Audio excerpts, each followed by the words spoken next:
The State Department confirming this morning that 16 Americans and 1 Canadian were kidnapped in Haiti over the weekend. 5 of those kidnapped are children. Joining us now with the latest is BNC Chief Foreign Affairs Correspondent and co-host of The World Tonight, Nayyera Haq. Nayyera, what can you tell us about this gang? How dangerous are they? This gang is not their first time kidnapping missionaries. This particular group of missionaries is from Christian Aid Ministries.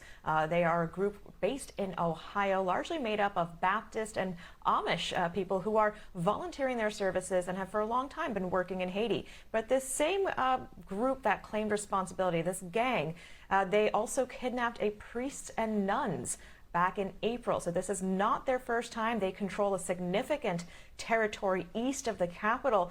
And it's part of that broader challenge that Haiti is facing after the earthquake, after the devolution of their government and all the tension there, that gangs are gaining even more control over people's lives. It has now resulted in the Haitian people themselves doing a strike. They are striking to protest these kidnappings, to protest the ongoing violence and demanding more from their government, saying that everyone is concerned. One person told local radio that these gangs are kidnapping from all social classes, so they will stop work until the government is able to step in and help provide some support to the people in their time of need.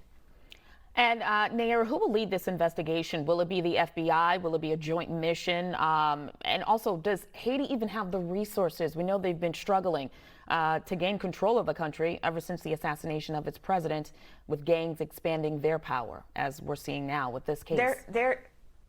Right. There's already been an investigation ongoing in trying to get to the bottom of who is responsible for the assassination of Haiti's leader, Jovenel Moïse. That in and of itself had shaken the country. Shortly afterwards, there was another earthquake, the latest in 10 years, a devastating earthquake. This on top of the fact that Haiti has not had elections and had suspended parliament for the last 5 years. So governance and political control is a problem in the country. That's part of why the United States has offered investigatory support through the FBI, not only for the assassination case, but also now to getting these American citizens back safely into the United States. Yeah, a lot to follow here. Nayyera, thank you for that update.